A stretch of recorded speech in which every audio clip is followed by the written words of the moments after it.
Book 26, Pilgrimage, Hajj. Narrated Abdullah bin Abbas.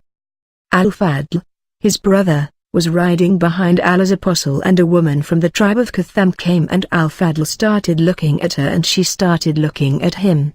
The Prophet turned Al-Fadl's face to the other side. The woman said, "O Allah's apostle, the obligation of Hajj enjoined by Allah on his devotees has become due on my father, and he is old and weak, and he cannot sit firm on the mount. May I perform Hajj on his behalf?" The Prophet replied, "Yes, you may." That happened during the Hajj al-Wida of the Prophet. Narrated Ibn Umar, I saw that Allah's apostle used to ride on his mount at Dhul Hulayfa and used to start saying, "Labbaik," when the mount stood upright. Narrated Jabir bin Abdullah, that Allah's apostle started saying, "Labbaik" from Dhul Hulayfa when his mount stood upright, carrying him. Narrated Thamama bin Abdullah bin Anas performed the Hajj on a pack saddle and he was not a miser. Anas said, Allah's apostle performed Hajj on a pack saddle and the same mount was carrying his baggage too. Narrated Al-Qasim bin Muhammad, Aisha said, "O Allah's apostle, you performed Umrah but I did not."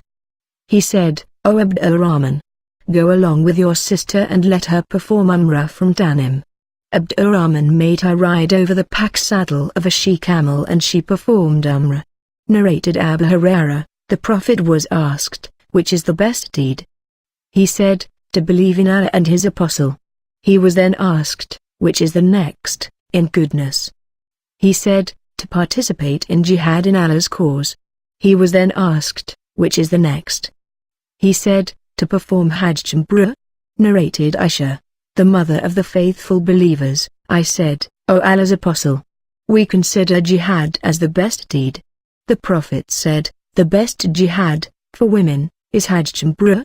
Narrated Abu Hurairah, the Prophet, Pbuh, said, "Whoever performs Hajj for Allah's pleasure and does not have sexual relations with his wife, and does not do evil or sins, then he will return, after Hajj, free from all sins, as if he were born anew." Narrated Zayd bin Jubair, I went to visit Abdullah bin Umar at his house, which contained many tents made of cotton cloth, and these were encircled with zuradik, part of the tent. I asked him from where should one assume ihram for Umrah.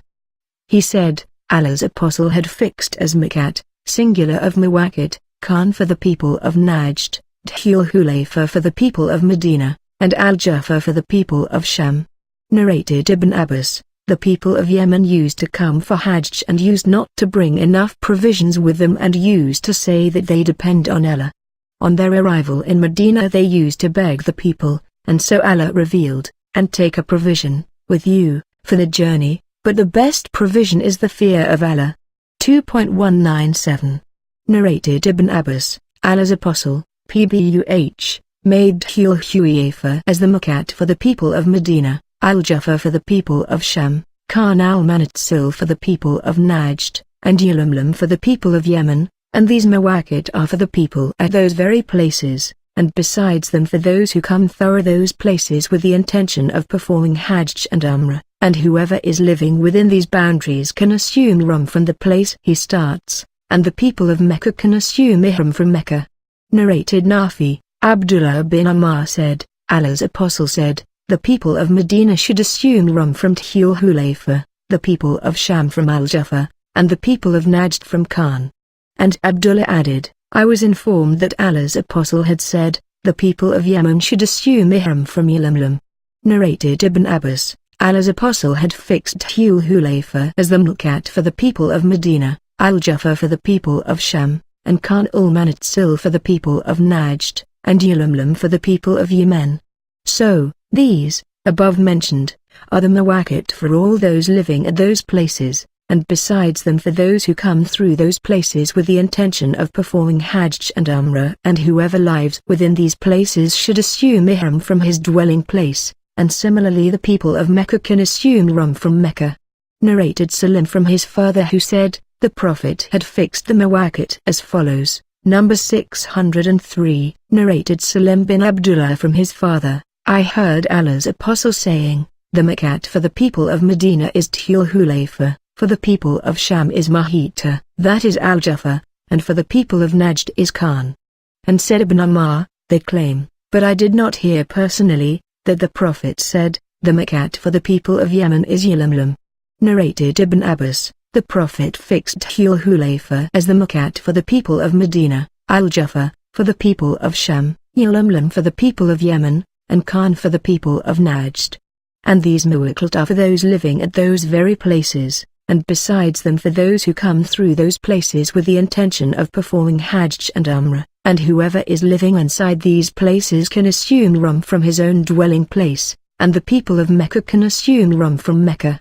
Narrated Ibn Abbas, the Prophet, Pbuh, fixed Dhul Hulayfa as the Makkah for the people of Medina, Al-Jaffa for the people of Sham, Khan al-Manatsil for the people of Najd, and Yalamlam for the people of Yemen, and these Mawaqit are for those living at those very places, and besides them for those whom come through them with the intention of performing Hajj and Umrah, and whoever is living within these Mawaqit should assume Rum from where he starts, and the people of Mecca can assume Ihram from Mecca. Narrated Ibn Umar, when these two towns, Basra and Kufa, were captured, the people went to Umar and said, O the chief of the faithful believers!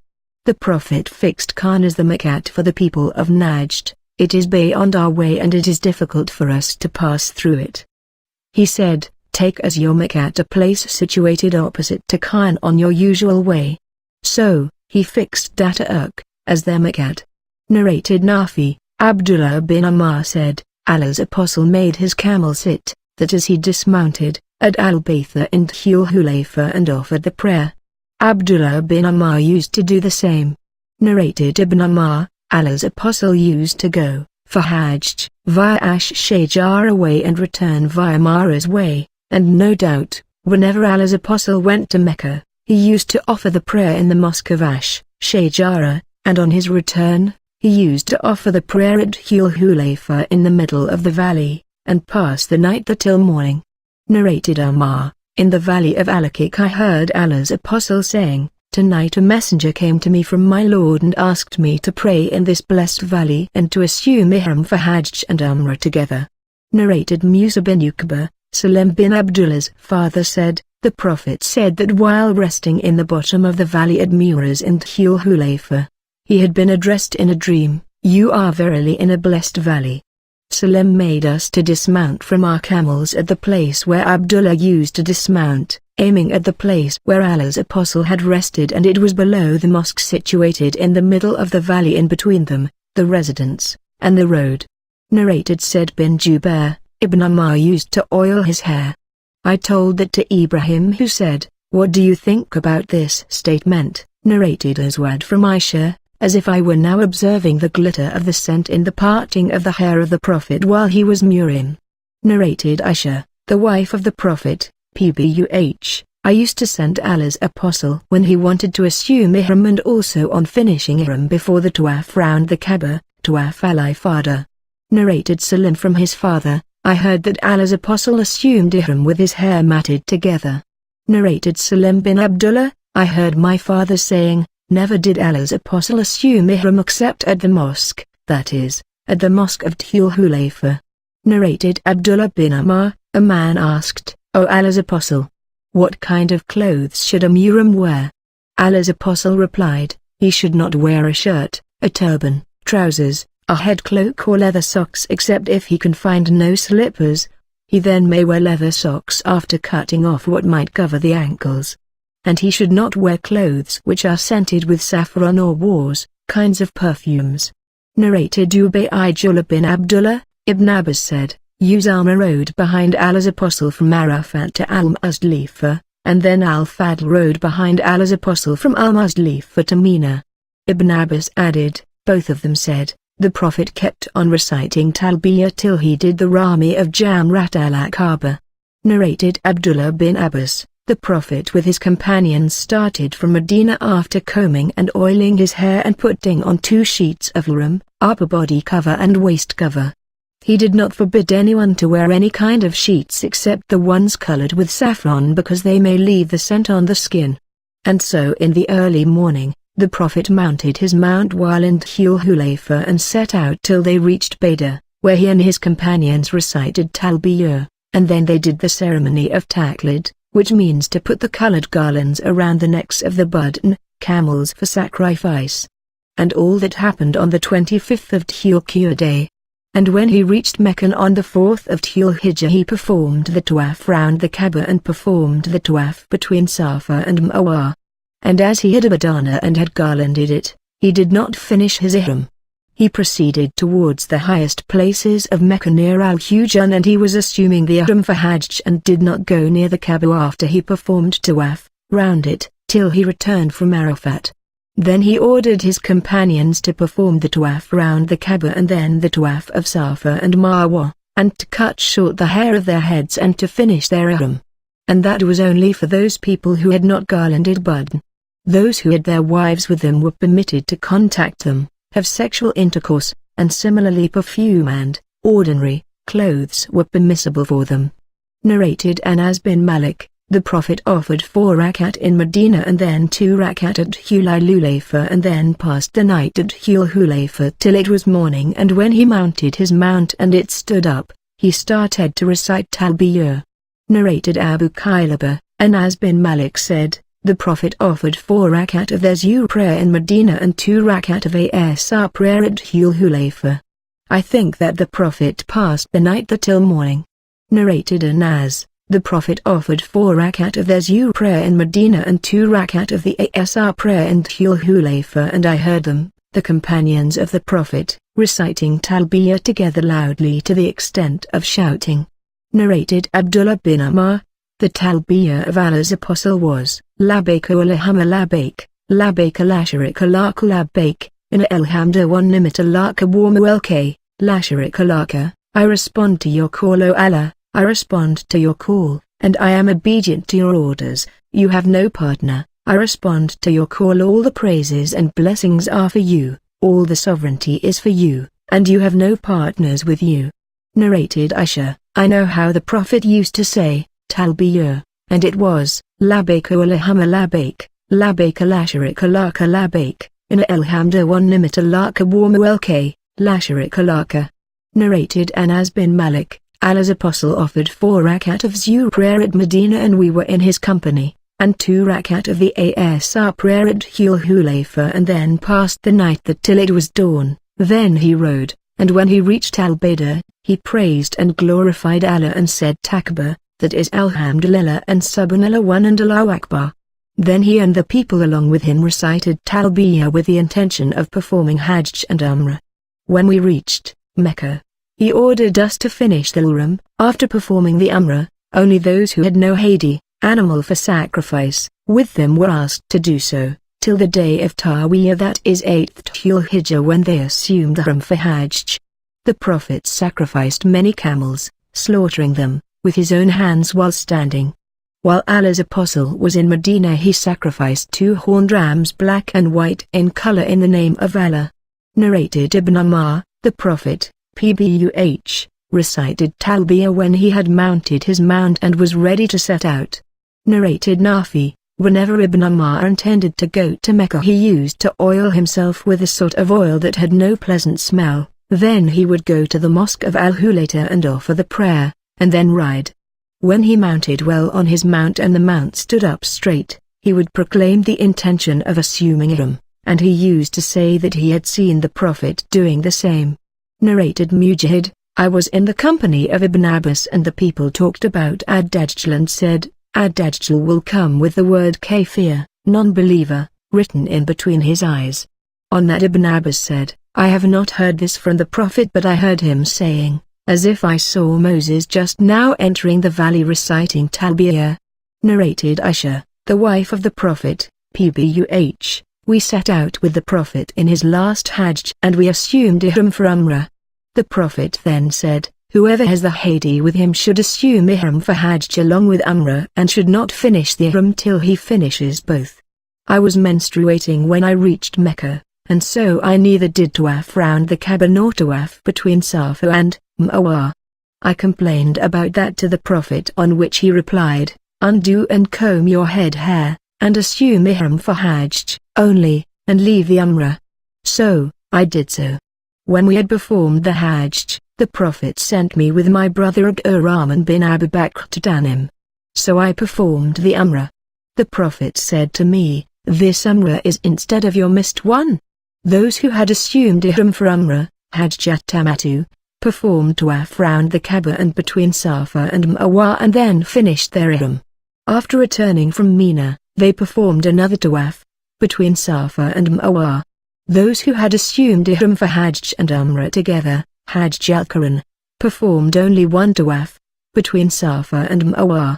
Narrated at Jabir said, the Prophet ordered Ali to keep on assuming his Ihram. The narrator then informed about the narration of Zuraka.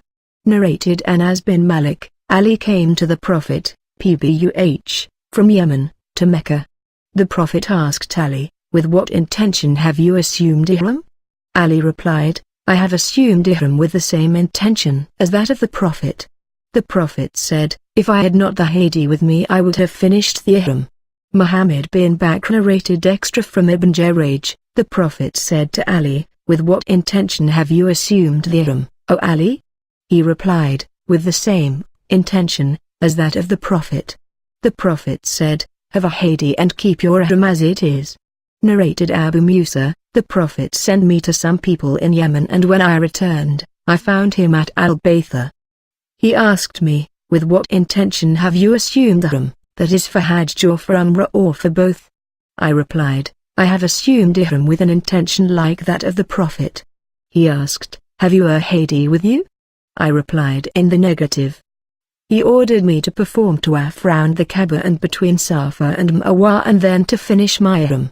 I did so and went to a woman from my tribe who combed my hair or washed my head. Then, when Umar came, that is became Caliph, he said, if we follow Allah's book, it orders us to complete Hajj and Umrah, as Allah says, perform the Hajj and Umrah for Allah. 2.196. And if we follow the tradition of the Prophet who did not finish his Ihram till he sacrificed his Hadi. Narrated Al-Qasim bin Muhammad, Aisha said, we set out with Allah's apostles in the months of Hajj, and, in the nights of Hajj, and at the time and places of Hajj and in a state of Hajj. We dismounted at Sarif, a village 6 miles from Mecca. The Prophet then addressed his companions and said, anyone who has not got the Hadi and likes to do Umrah instead of Hajj may do so, that is Hajj al-Tamatu, and anyone who has got the Hadi should not finish the Ihram after performing Umrah. That is Hajj al-Quran. Aisha added, the companions of the Prophet obeyed the above order, and some of them, that is who did not have Hadi, finished their Ihram after Umrah. Allah's apostle and some of his companions were resourceful and had the Hadi with them. They could not perform Umrah alone, but had to perform both Hajj and Umrah with one Ihram. Aisha added, Allah's apostle came to me and saw me weeping and said, what makes you weep, O hunter? I replied, I have heard your conversation with your companions and I cannot perform the Umrah. He asked, what is wrong with you? I replied, I do not offer the prayers, that is I have my menses. He said, it will not harm you for you are one of the daughters of Adam, and Allah has written for you this state, as he has written it for them. Keep on with your intentions for Hajj and Allah may reward you that.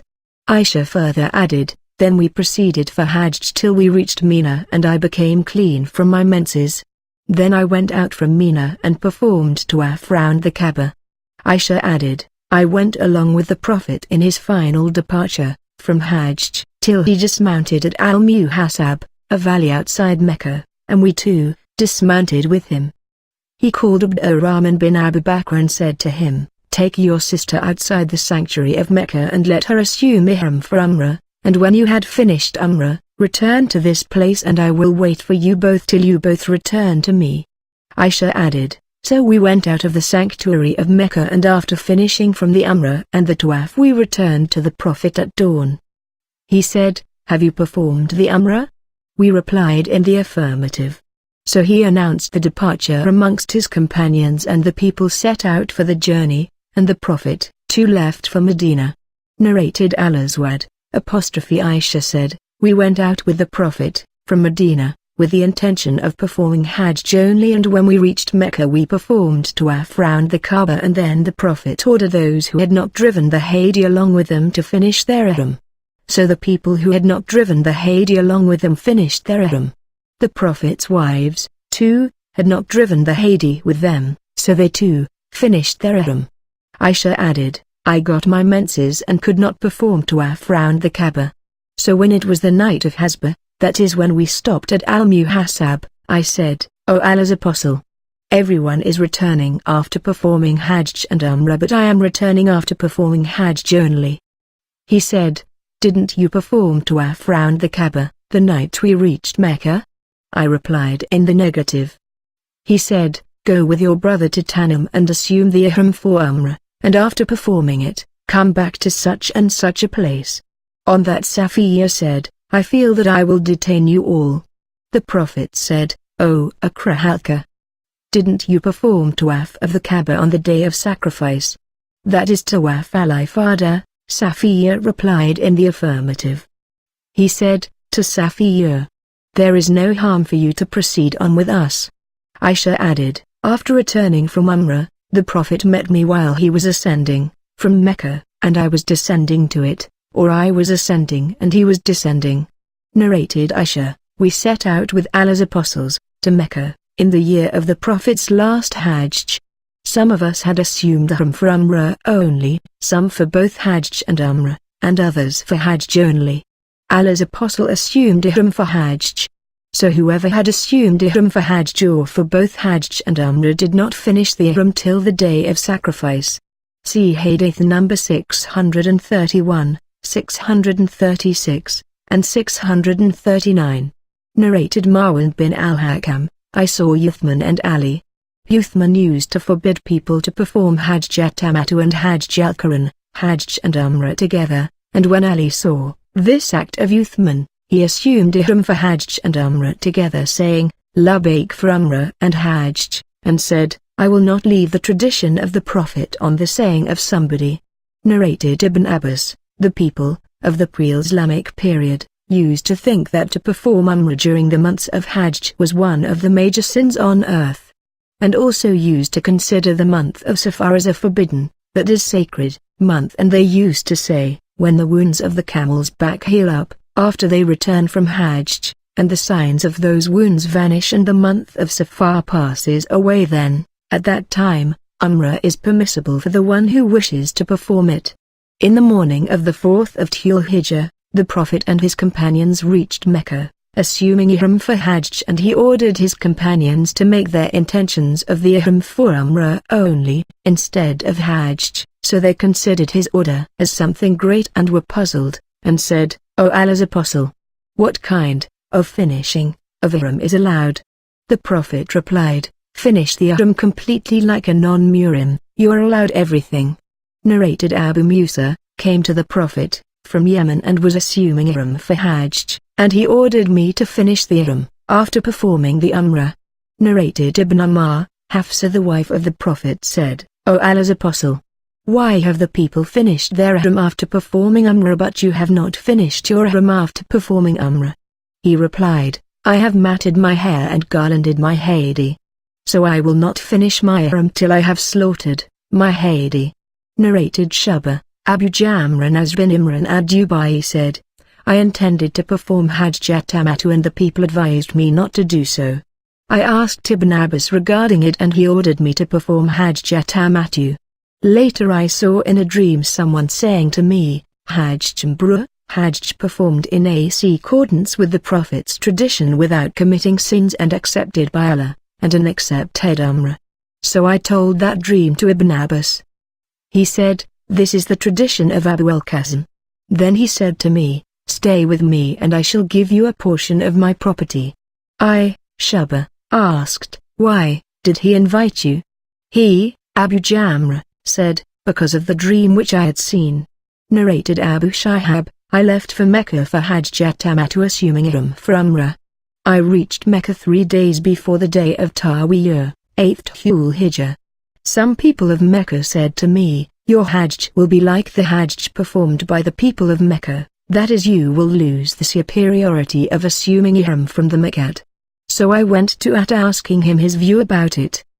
He said, Jabir bin Abdullah narrated to me, I performed Hajj with Allah's apostle on the day when he drove camels with him. The people had assumed ihram for Hajj al-Ifrad.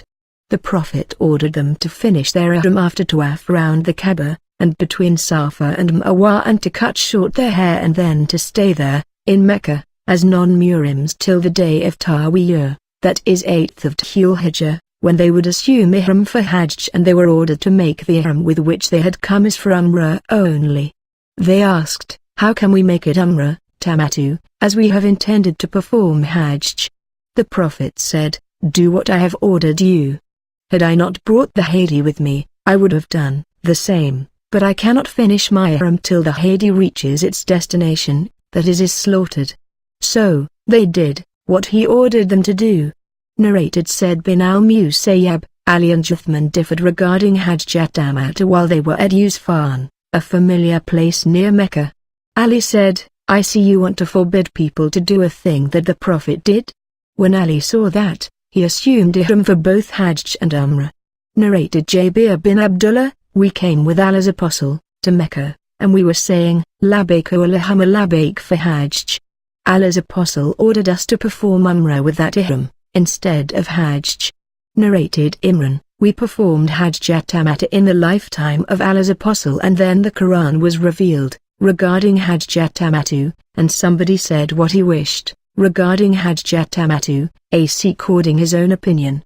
Narrated Nafi, on reaching the sanctuary of Mecca, Ibn Umar used to stop, reciting Talbiyah, and then he would pass the night at Ditwa and then offer the Fajr prayer and take a bath.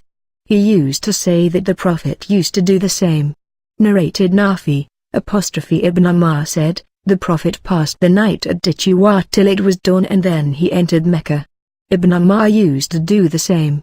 Narrated Ibn Umar, Allah's apostle used to enter Mecca from the high Thaniya and used to leave Mecca from the low Thaniya. Narrated Ibn Umar, Allah's apostle entered Mecca from Qada from the highest Thaniya, which is at Al-Baytha, and used to leave Mecca from the low Thaniya. Narrated Aisha, when the Prophet came to Mecca he entered from its higher side and left from its lower side. Narrated Aisha, in the year of the conquest of Mecca, the Prophet entered Mecca from Qada and left Mecca from Quda, from the higher part of Mecca. Narrated Aisha, in the year of the conquest of Mecca, the Prophet entered Mecca from Qada at the higher place of Mecca. Hisham, a sub-narrator said, Urwa used to enter Mecca from both Qada and Qida, and he often entered through Qada, which was nearer to his dwelling place. Narrated Hisham, Urwa said, the Prophet entered Mecca in the year of the conquest of Mecca from the side of Qada, which is at the higher part of Mecca. Urwa often entered from Qada, which was nearer of the two to his dwelling place. Narrated Hisham from his father, in the year of the conquest of Mecca, the Prophet entered Mecca from the side of Qada. Urwa used to enter through both places, and he often entered through Qada, which was nearer of the two to his dwelling place. Narrated Jabir bin Abdullah, when the Kaaba was built, the Prophet and Abbas went to bring stones for its construction. Al-Abbas said to the Prophet, take off your waist sheet and put it on your neck. When the Prophet took it off, he fell on the ground with his eyes open towards the sky and said, give me my waist sheet. And he covered himself with it. Narrated Aisha, the wife of the Prophet, that Allah's apostle said to her, do you know that when your people, Quraysh, rebuilt the Kaaba, they decreased it from its original foundation laid by Abraham? I said, O Allah's apostle, why don't you rebuild it on its original foundation laid by Abraham? He replied, were it not for the fact that your people are close to the pre-Islamic period of ignorance, that is, they have recently become Muslims, I would have done so. The sub-narrator, Abdullah bin Umar, stated, Aisha must have heard this from Allah's apostle, for in my opinion Allah's apostle had not placed his hand over the two corners of the Kaaba opposite Al-Hijr only because the Kaaba was not rebuilt on its original foundations laid by Abraham. Narrated Aisha, I asked the Prophet whether the round wall, near Kaaba, was part of the Kaaba. The Prophet replied in the affirmative. I further said, what is wrong with them, why have they not included it in the building of the Kaaba? He said, don't you see that your people, Quraysh ran short of money, so they could not include it inside the building of Kaaba? I asked, what about its gate? Why is it so high? He replied, your people did this so as to admit into it whomever they liked and prevent whomever they liked.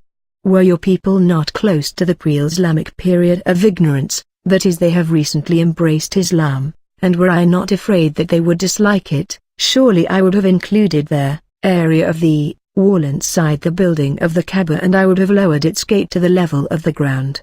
Narrated Aisha, Allah's Apostle said to me, were your people not close to the pre-Islamic period of ignorance, I would have demolished the Kaaba and would have rebuilt it on its original foundations laid by Abraham, for Quraysh had curtailed its building, and I would have built a back door, too.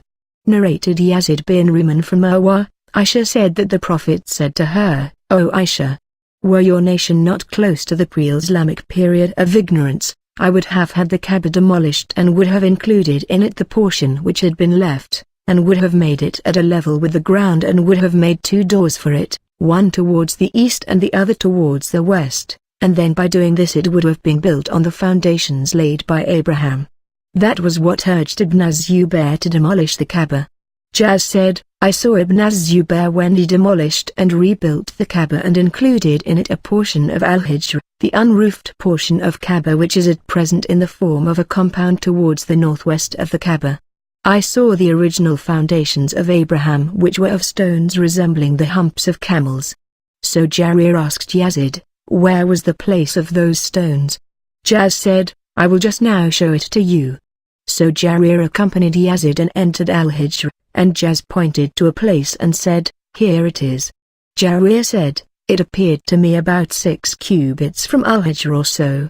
Narrated Ibn Abbas, on the day of the conquest of Mecca, Allah's Apostle said, Allah has made this town a sanctuary.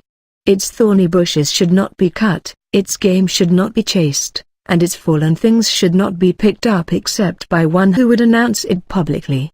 Narrated Usama bin Zayd, I asked, O Allah's Apostle, where will you stay in Mecca? Will you stay in your house in Mecca? He replied, has Aqil left any property or house? Aqil along with Talib had inherited the property of Abu Talib.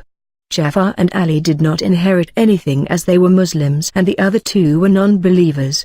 Ammar bin al-Khattab used to say, a believer cannot inherit anything from an infidel. Ibn Shihab, a sub-narrator, said, they, Ammar and others, derived the above verdict from Allah's statement, verily, those who believed and emigrated and strove with their life and property in Allah's cause, and those who helped the emigrants, and gave them their places to live in, these are all allies to one another.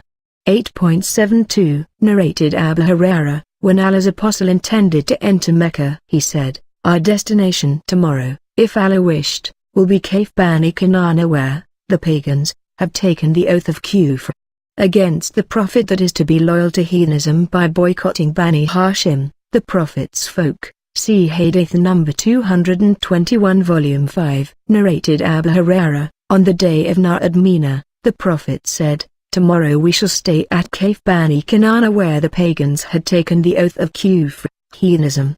He meant, by that place, Al-Muhasab where the Quraysh tribe and Bani Kinana concluded a contract against Bani Hashim and Bani Abdul Muttalib or Bani al-Muttalib that they would not intermarry with them or deal with them in business until they handed over the Prophet to them. Narrated Abu Hurairah, the Prophet, said, Tusukatan, literally, one with 2 lean legs, from Ethiopia will demolish the Kaaba. Narrated Aisha, the people used to fast on Ashura, the 10th day of the month of Muharram, before the fasting of Ramadan was made obligatory. And on that day the Kaaba used to be covered with a cover. When Allah made the fasting of the month of Ramadan compulsory, Allah's Apostle said, whoever wishes to fast, on the day of Ashura, may do so, and whoever wishes to leave it can do so. Narrated Abu Sa'id al-Khudri, the Prophet said the people will continue performing the Hajj and Umrah to the Kaaba even after the appearance of Gog and Magog. Narrated Shabu Extra, the hour, day of judgment, will not be established till the Hajj, to the Kaaba, is abandoned. Narrated Abu Wail, one day, I sat along with Shayba on the chair inside the Kaaba. He, Shayba, said, no doubt, Ammar sat at this place and said, I intended not to leave any yellow, that is gold, or white, that is silver, inside the Kaaba, undistributed. I said, to Ammar, but your two companions, that is the Prophet and Abu Bakr, did not do so. Ammar said, they are the two persons whom I always follow. Narrated Ibn Abbas, the Prophet said, as if I were looking at him, a black person with thin legs plucking the stones of the Kaaba one after another. Narrated Abu Hurairah, Allah's Apostle said, Tusukatain, the thin-legged man, from Ethiopia will demolish the Kaaba. Narrated Abbas bin Rabia, Ammar came near the black stone and kissed it and said, no doubt, I know that you are a stone and can neither benefit anyone nor harm anyone. Had I not seen Allah's Apostle kissing you, I would not have kissed you. Narrated Salim that his father said, Allah's Apostle, Usama bin Zayd, Bilal, and Uthman bin Abu Talha entered the Kaaba and then closed its door. When they opened the door, I was the first person to enter the Kaaba. I met Bilal and asked him, did Allah's Apostle offer a prayer inside the Kaaba? Bilal replied in the affirmative and said, the Prophet offered the prayer, in between the two right pillars. Narrated Nafi, whenever Ibn Ammar entered the Kaaba he used to walk straight keeping the door at his back on entering, and used to proceed on till about 3 cubits from the wall in front of him, and then he would offer the prayer there aiming at the place where Allah's Apostle prayed, as Bilal had told him. There is no harm for any person to offer the prayer at any place inside the Kaaba. Narrated Ismaili bin Abu Khalid, Abdullah bin Abu Awfa said, Allah's Apostle performed the Umrah. He performed Tawaf of the Kaaba and offered 2 rakat behind the Maqam, Abraham's place, and was accompanied by those who were screening him from the people. Somebody asked Abdullah, did Allah's Apostle enter the Kaaba? Abdullah replied in the negative. Narrated Ibn Abbas, when Allah's Apostle came to Mecca, he refused to enter the Kaaba with idols in it. He ordered idols to be taken out. So they were taken out. The people took out the pictures of Abraham and Ishmael holding Islams in their hands. Allah's Apostle said, may Allah curse these people. By Allah, both Abraham and Ishmael never did the game of chance with Islams. Then he entered the Kaaba and said Takbir at its corners but did not offer the prayer in it. Narrated Ibn Abbas, when Allah's Apostle and his companions came to Mecca, the pagans circulated the news that a group of people were coming to them and they had been weakened by the fever of Yathrib, Medina. So the Prophet ordered his companions to do Ramlin the first 3 rounds of Tawaf of the Kaaba and to walk between the 2 corners, the Black Stone and Yemenite corner. The Prophet did not order them to do Ramlin all the rounds of Tawaf out of pity for them. Narrated Salim that his father said, I saw Allah's Apostle arriving at Mecca, he kissed the Black Stone corner first while doing Tawaf and did Ramlin the first 3 rounds of the 7 rounds of Tawaf. Narrated Abdullah bin Ammar, the Prophet did Ramlin, first, 3 rounds, of Tawaf, and walked in the remaining 4, in Hajj and Umrah. Narrated Zayd bin Aslam from his father who said, Ammar bin al-Khattab addressed the corner, Black Stone, saying, by Allah, I know that you are a stone and can neither benefit nor harm. Had I not seen the Prophet touching, and kissing, you, I would never have touched, and kissed, you. Then he kissed it and said, there is no reason for us to do Raml, in Tawaf, except that we wanted to show off before the pagans, and now Allah has destroyed them. Ammar added, nevertheless, the Prophet did that and we do not want to leave it, that is Raml. Narrated Nafi, Ibn Ammar, said, I have never missed the touching of these 2 stones of Kaaba, the Black Stone and the Yemenite corner, both in the presence and the absence of crowds, since I saw the Prophet touching them. I asked Nafi, did Ibn Ammar use to walk between the 2 corners? Nafi replied, he used to walk in order that it might be easy for him to touch it, the cornerstone. Narrated Ibn Abbas, in his last Hajj the Prophet performed Tawaf of the Kaaba riding a camel and pointed a bent-headed stick towards the corner, Black Stone. Narrated Salim bin Abdullah that his father said, I have not seen the Prophet touching except the 2 Yemenite corners, that is the ones facing Yemen.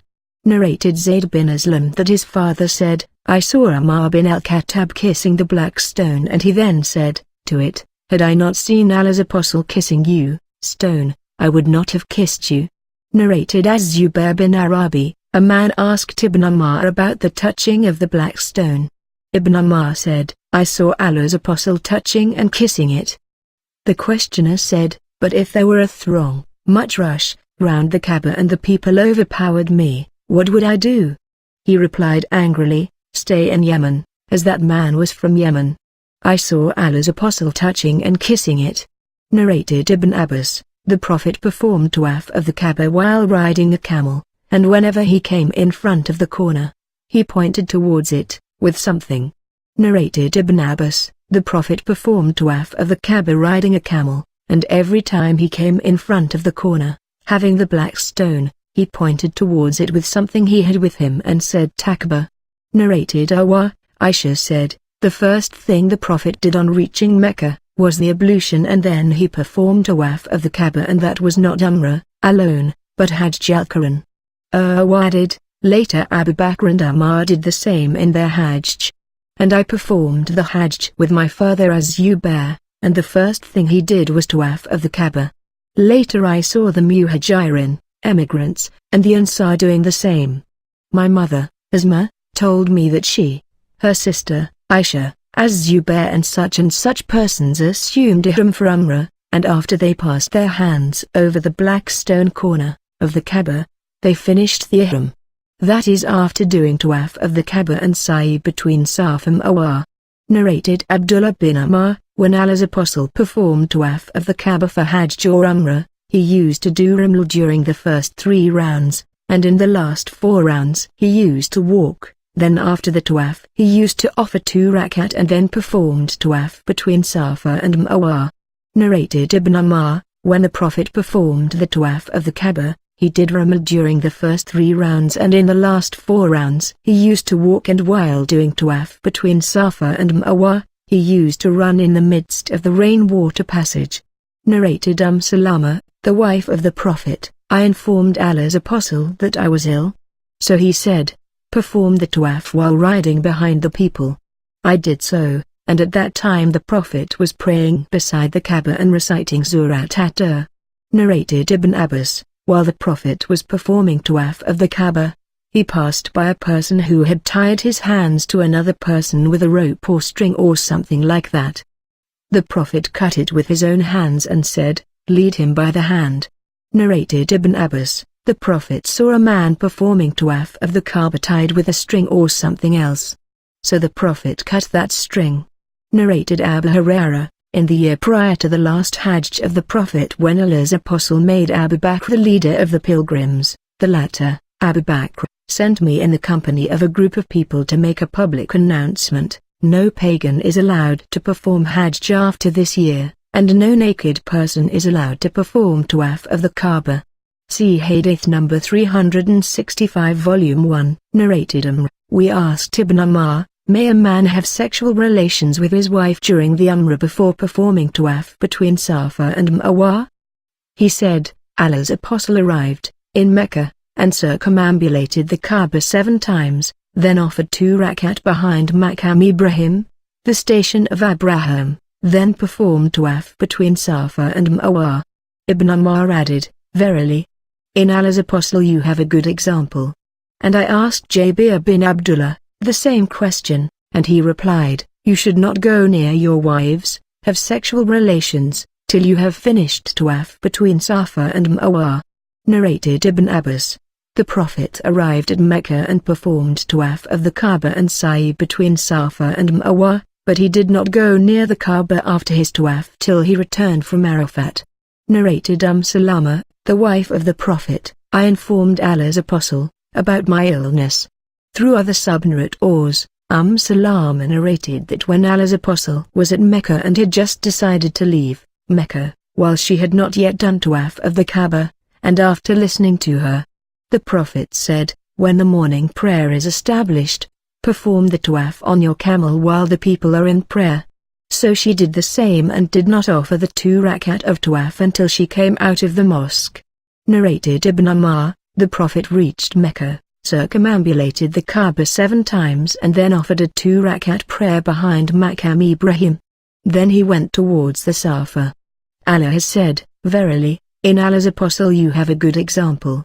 Narrated Awar from Aisha, some people performed tawaf of the Kaaba after the morning prayer and then sat to listen to a preacher till sunrise, and then they stood up for the prayer. Then Aisha commented, those people kept on sitting till it was the time in which the prayer is disliked, and after that they stood up for the prayer. Narrated Abdullah, heard the Prophet forbidding the offering of prayers at the time of sunrise and sunset. Narrated Abida bin Humayd, Abdul Aziz bin Rufai said, I saw Abdullah bin Az-Zubair performing tawaf of the Kaaba after the morning prayer, then offering the 2-rakat prayer. Abdul Aziz added, I saw Abdullah bin Az-Zubair offering a 2-rakat prayer after the Asr prayer. He informed me that Aisha told him that the Prophet used to offer those 2-rakat whenever he entered her house.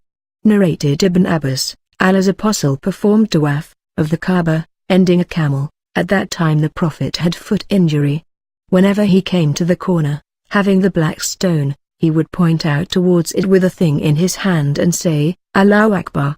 Narrated Salama, I informed Allah's apostle that I was sick. He said, perform tawaf of the Kaaba while riding behind the people. So, I performed the tawaf while Allah's apostle was offering the prayer beside the Kaaba and was reciting Surat At-Tur. Narrated Ibn Ammar, Al-Abbas bin Abdul Muttalib asked the permission of Allah's apostle to let him stay in Mecca during the nights of Mina in order to provide the pilgrims with water to drink, so the Prophet permitted him. Narrated Ibn Abbas, Allah's apostle came to the drinking place and asked for water. Al-Abbas said, O Fadl, go to your mother and bring water from her for Allah's apostle. Allah's apostle said, give me water to drink. Al-Abbas said, O Allah's apostle. The people put their hands in it. Allah's apostle again said, give me water to drink. So, he drank from that water and then went to the Zamzam well, and there the people were offering water to the others and working at it, drawing water from the well. The Prophet then said to them, carry on. You are doing a good deed. Then he said, were I not afraid that other people would compete with you in drawing water from Zamzam, I would certainly take the rope and put it over this, that is his shoulder, to draw water. On saying that the Prophet pointed to his shoulder. Narrated Ibn Abbas, I gave Zamzam water to Allah's apostle and he drank it while standing. Aisha, a sub-narrator, said that Ikrimah took the oath that on that day the Prophet had not been standing but riding a camel. Narrated Aisha, we set out with Allah's apostle in the year of his last Hajj and we mended the ihram for Umrah. Then the Prophet said, whoever has a Hadi with him should assume ihram for both Hajj and Umrah, and should not finish it till he performs both of them, Hajj and Umrah. When we reached Mecca, I had my menses. When we had performed our Hajj, the Prophet sent me with Abdurrahman to Tanam and I performed the Umrah. The Prophet said, this is in lieu of your missed Umrah. Those who had assumed ihram for Umrah performed tawaf between Safa and Marwa, and then finished their ihram. And then they performed another tawaf between Safa and Marwa, after returning from Mina. And those who had assumed ihram for Hajj and Umrah to get a Hajj Quran, performed only one tawaf between Safa and Marwa. Narrated Nafi, Abdullah bin Ammar and his riding animal entered the house of Ibn Ammar.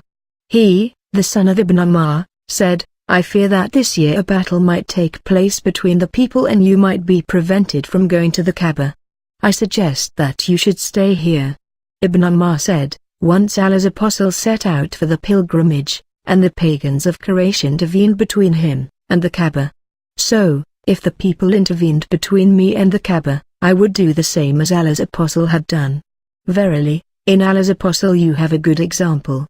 Then he added, I make you a witness that I have intended to perform Hajj along with Umrah. After arriving at Mecca, Ibn Ammar performed one tawaf only, between Safa and Marwa. Narrated Nafi, Ibn Ammar intended to perform Hajj in the year when Al-Hajjaj attacked Ibn az-Zubair. Somebody said to Ibn Ammar, there is a danger of an impending war between them.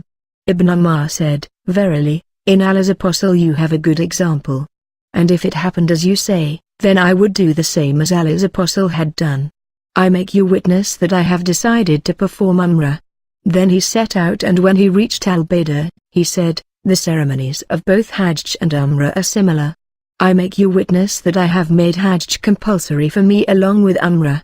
He drove to Mecca, a Hadi which he had bought from a place called Qudayt, and did not do more than that. He did not slaughter the Hadi or finish his ihram, or shave or cut short his hair till the day of slaughtering the sacrifices, 10th Dhul Hijjah. Then he slaughtered his Hadi and shaved his head, and considered the first tawaf of Safa and Marwa as sufficient for Hajj and Umrah. Ibn Umar said, Allah's Apostle did the same. Narrated Muhammad bin Abdurrahman bin Nawfal al-Qurashi, I asked Urwa bin Az-Zubair regarding the Hajj of the Prophet. Urwa replied, Aisha narrated, when the Prophet reached Mecca, the first thing he started with was the ablution, then he performed tawaf of the Kaaba, and his intention was not Umrah alone, but Hajj and Umrah together. Later Abu Bakr performed the Hajj, and the first thing he started with was tawaf of the Kaaba, and it was not Umrah alone, but Hajj and Umrah together. And then Umar did the same. Then Uthman performed the Hajj, and the first thing he started with was tawaf of the Kaaba, and it was not Umrah alone. And then Muawiyah and Abdullah bin Umar did the same. I performed Hajj with Ibn Zubair, and the first thing he started with was tawaf of the Kaaba, and it was not Umrah alone, but Hajj and Umrah together. Then I saw the Muhajirin, emigrants, and Ansar doing the same, and it was not Umrah alone. And the last person I saw doing the same was Ibn Umar, and he did not do another Umrah after finishing the first. Now here is Ibn Umar present amongst the people. They neither ask him nor anyone of the previous ones. And all these people, on entering Mecca, would not start with anything unless they had performed tawaf of the Kaaba, and would not finish their ihram. And no doubt, I saw my mother and my aunt, on entering Mecca, doing nothing before performing tawaf of the Kaaba, and they would not finish their ihram. And my mother informed me that she, her sister, Az-Zubair and such persons had assumed ihram for Umrah, and after passing their hands over the corner, the black stone, that is finishing their Umrah, they finished their ihram. Narrated Urwa, I asked Aisha, how do you interpret the statement of Allah, verily, the mountains, as Safa and Al-Marwa are among the symbols of Allah, and whoever performs the Hajj to the Kaaba or performs Umrah, it is not harmful for him to perform tawaf between them, Safa and Marwa, 2.158. By Allah, it is evident from this revelation, there is no harm if one does not perform tawaf between Safa and Marwa. Aisha said, Oh, my nephew, your interpretation is not true. Had this interpretation of yours been correct, the statement of Allah should have been, it is not harmful for him if he does not perform tawaf between them. But in fact, this divine inspiration was revealed concerning the Ansar who used to assume ihram for worshipping an idol called Manat, which they used to worship at a place called Al-Mashhul before they embraced Islam, and whoever assumed ihram for the idol would consider it not right to perform tawaf between Safa and Marwa. When they embraced Islam, they asked Allah's Apostle, Pbuh, regarding it, saying, O Allah's Apostle, we used to refrain from tawaf between Safa and Marwa. So Allah revealed, verily, the mountains, as Safa and Al-Marwa are among the symbols of Allah. Aisha added, surely, Allah's Apostle set the tradition of tawaf between Safa and Marwa, so nobody is allowed to omit the tawaf between them.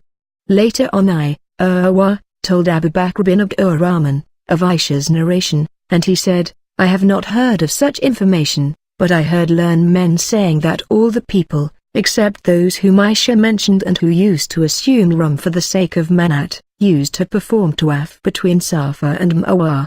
When Allah referred to the tawaf of the Kaaba and did not mention Safa and Marwa in the Quran, the people asked, O Allah's Apostle, we used to perform tawaf between Safa and Marwa, and Allah has revealed the verses concerning tawaf of the Kaaba and has not mentioned Safa and Marwa. Is there any harm if we perform tawaf between Safa and Marwa? So Allah revealed, verily as Safa and Al-Marwa are among the symbols of Allah. Abu Bakr said, It seems that this verse was revealed concerning the two groups, those who used to refrain from tawaf between Safa and Marwa in the pre-Islamic period of ignorance, and those who used to perform the tawaf then, and after embracing Islam they refrained from the tawaf between them, as Allah had enjoined tawaf of the Kaaba and did not mention tawaf of Safa and Marwa till later after mentioning the tawaf of the Kaaba. Narrated Nafi, Ibn Umar said, when Allah's apostle performed the first tawaf he did rumli in the first 3 rounds and then walked in the remaining 4 rounds of tawaf of the Kaaba, whereas in performing tawaf between Safa and Marwa he used to run in the midst of the rainwater passage. I asked Nafi, did Abdullah bin Umar use to walk steadily on reaching the Yemenite corner? He replied, no, unless people were crowded at the corner, otherwise he would not leave it without touching it. Narrated Amr bin Dinar, we asked Ibn Umar whether a man who, while performing Umrah, had performed tawaf of the Kaaba, and had not yet performed tawaf between Safa and Marwa, could have sexual relation with his wife. Ibn Umar replied, the Prophet, Pbuh, reached Mecca and performed the 7 rounds of tawaf of the Kaaba and then offered a 2-rakat prayer behind Maqam Ibrahim and then performed the 7 rounds of tawaf between Safa and Marwa. He added, verily, in Allah's apostle, Pbuh, you have a good example. We asked Jabir bin Abdullah the same question, and he said, that man, should not come near his wife till he has completed tawaf between Safa and Marwa. Narrated Amr bin Dinar, I heard Ibn Umar saying, the Prophet arrived at Mecca and performed tawaf of the Kaaba and then offered a 2-rakat prayer and then performed tawaf between Safa and Marwa. Ibn Umar then recited the verse, verily, in Allah's apostle, Pbuh, you have a good example. Narrated Isma, I asked Anas bin Malik, did you use to dislike to perform tawaf between Safa and Marwa? He said, yes, as it was of the ceremonies of the days of the pre-Islamic period of ignorance, till Allah revealed, verily, the 2 mountains, as Safa and Al-Marwa are among the symbols of Allah. It is therefore no sin for him who performs the pilgrimage to the Kaaba, or performs Umrah, to perform tawaf between them. 2.158 Narrated Ibn Abbas, Allah's apostle performed tawaf of the Kaaba and the Sa'i of Safa and Marwa so as to show his strength to the pagans. Narrated Aisha, I was menstruating when I reached Mecca. So, I neither performed tawaf of the Kaaba, nor the tawaf between Safa and Marwa. Then I informed Allah's apostle about it. He replied, perform all the ceremonies of Hajj like the other pilgrims, but do not perform tawaf of the Kaaba till you get clean from your menses.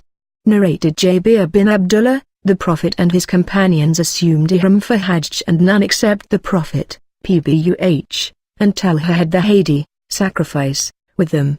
Ali arrived from Yemen and had a hadi with him. Ali said, I have assumed ihram for what the Prophet has done. The Prophet ordered his companions to perform the Umrah with the ihram which they had assumed, and after finishing tawaf of Kaaba, Safa and Marwa, to cut short their hair, and to finish their ihram except those who had hadi with them. They, the people, said, how can we proceed to Mina for Hajj, after having sexual relations with our wives? When that news reached the Prophet he said, if I had formerly known what I came to know lately, I would not have brought the hadi with me. Had there been no hadi with me, I would have finished the state of ihram. Aisha got her menses, so she performed all the ceremonies of Hajj except tawaf of the Kaaba, and when she got clean from her menses, she performed tawaf of the Kaaba. She said, O Allah's apostle, all of you are returning with the Hajj and Umrah, but I am returning after performing Hajj only. So the Prophet ordered Abdurrahman bin Abu Bakr to accompany her to Tanam and thus she performed the Umrah after the Hajj. Narrated Hafsa, honored, we used to forbid our virgins to go out for Eid prayer. A lady came and stayed at the palace of Bani Khalaf. She mentioned that her sister was married to one of the companions of Allah's apostle who participated in 12 ghazawats along with Allah's apostle and her sister was with him in 6 of them. She said, we used to dress the wounded and look after the patients. She, her sister, asked Allah's apostle, is there any harm for a woman to stay at home if she doesn't have a veil? He said, she should cover herself with the veil of her companion and she should take part in the good deeds and in the religious gatherings of the believers. When Umayyah came, I asked her, "Did you hear anything about that?" Umayyah said, "By Abi," and she never mentioned the name of Allah's apostle without saying by Abi, that is, let my father be sacrificed for you. We asked her, "Have you heard Allah's apostle saying so and so, about women?" She replied in the affirmative and said, "Let my father be sacrificed for him." He told us that unmarried mature virgins who stay off unscreened or unmarried young virgins and mature girls who stay off unscreened should come out and take part in the good deeds and in the religious gatherings of the believers. But the menstruating women should keep away from the musalla, praying place. I asked her, "The menstruating women?" She replied, "Don't they present themselves at Arafat and at such and such places?" Narrated Abdulaziz bin Rufai. I asked Anas bin Malik, "Tell me what you remember from Allah's apostle, regarding these actions. Where did he offer the Zuhr and Asr prayers on the day of Tarwiyah, 8th day of Dhul Hijjah?" He relied, "He offered these prayers at Mina." I asked, "Where did he offer the Asr prayer on the day of Nafr, that is departure from Mina on the 12th or 13th of Dhul Hijjah?" He replied, "At Al-Abtar," and then added, "You should do as your chiefs do." Narrated Abdulaziz, I went out to Mina on the day of Tarwiyah and met Anas going on a donkey. I asked him, "Where did the Prophet offer the Zuhr prayer on this day?" Anas replied, "See where your chiefs pray and pray similarly." Narrated Abdullah bin Umar, Allah's apostle offered a 2-rakat prayer at Mina. Abu Bakr, Umar and Uthman, during the early years of his caliphate, followed the same practice. Narrated Haritha bin Wahab al-Khuzai, the Prophet led us in a 2-rakat prayer at Mina although our number was more than ever and we were in better security than ever. Narrated Abdullah bin Mas'ud, I offered only a 2-rakat prayer with the Prophet at Mina, and similarly with Abu Bakr and with Umar, and then Ud offered in opinions. Wish that I would be lucky enough to have 2 of the 4 rakat accepted, by Allah. Narrated al-Fadl, the people doubted whether the Prophet was observing the fast on the day of Arafat, so I sent something for him to drink and he drank it. Narrated Muhammad bin Abu Bakr al-Thaqafi, I asked Anas bin Malik while we were proceeding from Mina to Arafat, "What do you used to do on this day when you were with Allah's apostle?" Anas said, "Some of us used to recite Talbiyah and nobody objected to that, and others used to recite Takbir and nobody objected to that." Narrated Salim, Abdul Malik wrote to Al-Hajjaj that he should not differ from Ibn Umar during Hajj. On the day of Arafat, when the sun declined at midday, Ibn Umar came along with me and shouted near Al-Hajjaj's cotton cloth tent. Al-Hajjaj came out, wrapping himself with a waist sheet dyed with safflower, and said, "O Abu Abd al-Rahman, what is the matter?" He said, "If you want to follow the Sunnah, the tradition of the Prophet, Pbuh, then proceed to Arafat." Al-Hajjaj asked, "At this very hour?" Ibn Umar said, "Yes." He replied, "Please wait for me till I pour some water over my head, that is take a bath, and come out." Then Ibn Umar dismounted and waited till Al-Hajjaj came out. So, he, Al-Hajjaj, walked in between me and my father, Ibn Umar. I said to him, "If you want to follow the Sunnah then deliver a brief sermon and hurry up for the stay at Arafat."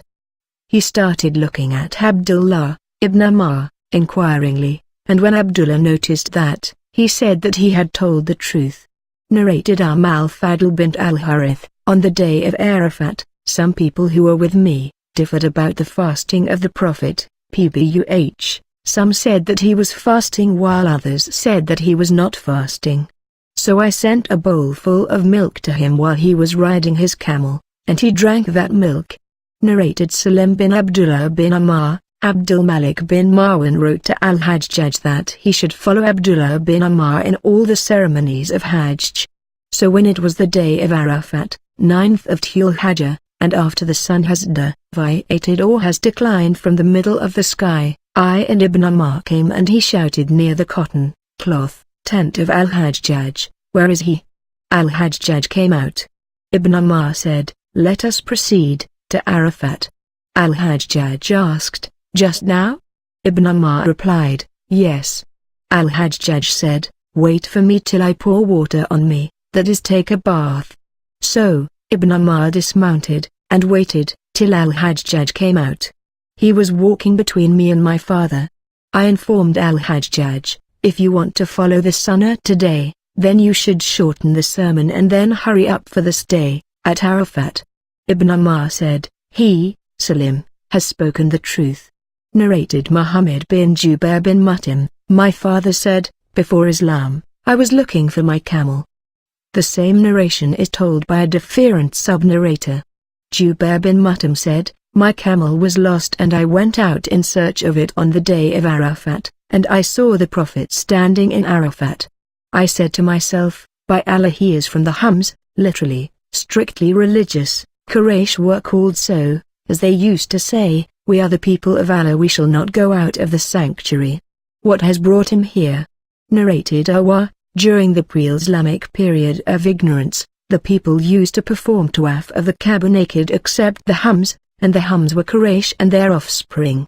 The Hums used to give clothes to the men who would perform the tawaf wearing them, and women, of the Hums, used to give clothes to the women who would perform the tawaf wearing them. Those to whom the Hums did not give clothes would perform tawaf round the Kaaba naked. Most of the people used to go away, disperse, directly from Arafat, but they, Hums, used to depart after staying at Al-Muzdalifah. Added, "My father narrated that Aisha had said, the following verses were revealed about the Hums, then depart from the place whence all the people depart." 2.199. Added, "They, the Hums, used to stay at Al-Muzdalifah and used to depart from there, to Mina, and so they were sent to Arafat, by Allah's order." Narrated Awah, Usama was asked in my presence, "How was the speed of the camel of Allah's apostle while departing from Arafat during the Hajjatul Wada?" Usama replied, "The Prophet proceeded on with a modest pace, and when there was enough space he would make his camel go very fast." Narrated Usama bin Zayd, "As soon as the Prophet departed from Arafat, he went towards the mountain pass, and there he answered the call of, 'The prayer is ahead of you,' that is, it asked, 'O Allah's apostle, will you offer the prayer here?' He replied, 'The place of the prayer is ahead of you, that is at Al-Muzdalifah.'" Narrated Nafi, Abdullah bin Umar used to offer the Maghrib and Isha prayers together at Jam, Al-Muzdalifah. But he used to pass by that mountain pass where Allah's apostle went, and he would enter it and answer the call of nature and perform ablution, and would not offer any prayer till he had prayed at Jam. Narrated Usama bin Zayd, rode behind Allah's apostle from Arafat, and when Allah's apostle reached the mountain pass on the left side which is before Al-Muzdalifah, he made his camel kneel and then urinated, and then I poured water for his ablution. He performed light ablution, and then I said to him, "Is it the time for the prayer, O Allah's apostle?" He replied, "There, place of prayer is ahead of you, that is at Al-Muzdalifah." So Allah's apostle rode till he reached Al-Muzdalifah, and then he offered the prayer there. Then in the morning, 10th Dhul-Hijjah, Al-Fadl bin Abbas rode behind Allah's apostle. Quraib, a sub-narrator, said that Abdullah bin Abbas narrated from Al-Fadl, Allah's apostle, Pbuh, kept on reciting Talbiyah during the journey, till he reached the Jamrat al-Aqaba. Narrated Ibn Abbas, "I proceeded along with the Prophet on the day of Arafat, 9th Dhul-Hijjah. The Prophet heard a great hue and cry and the beating of camels behind him. So he beckoned to the people with his lash, 'O people, be quiet. Hastening is not a sign of righteousness.'"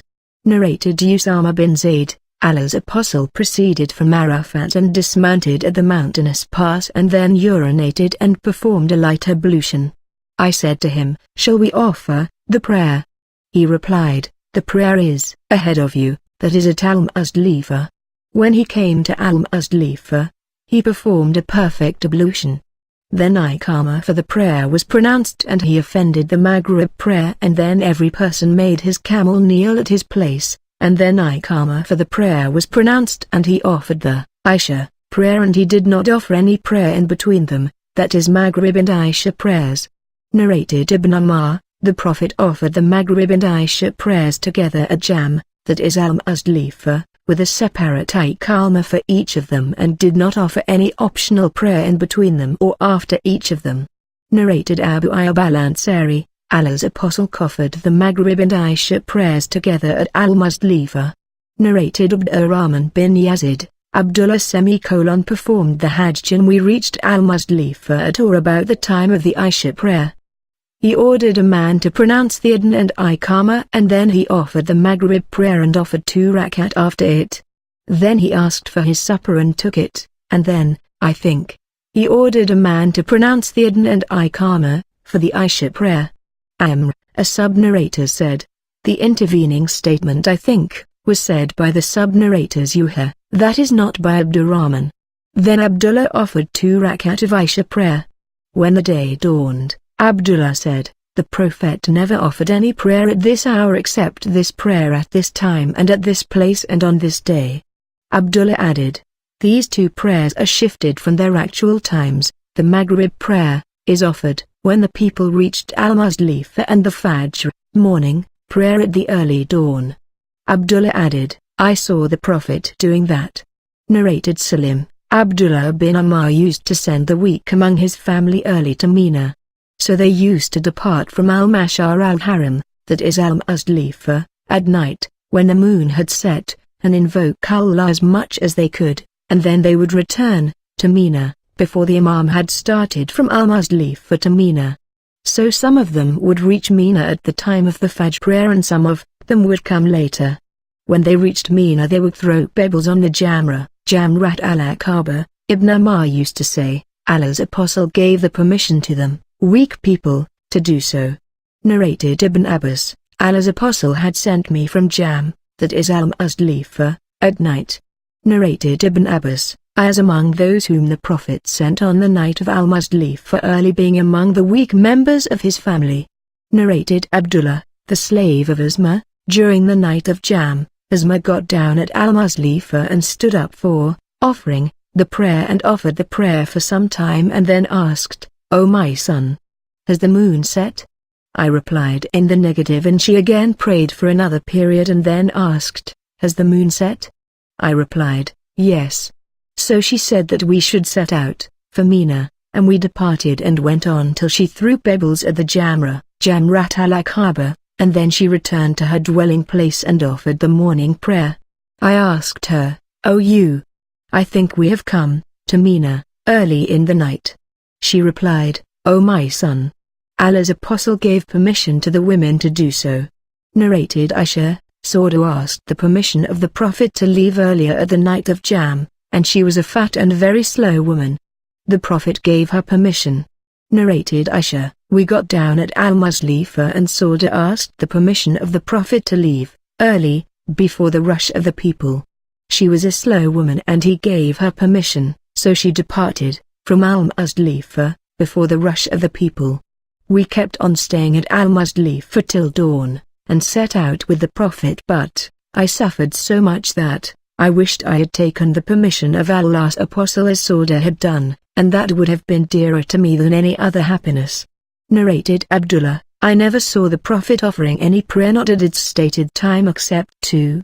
He prayed the Maghrib and the Isha together and he offered the morning prayer before its usual time.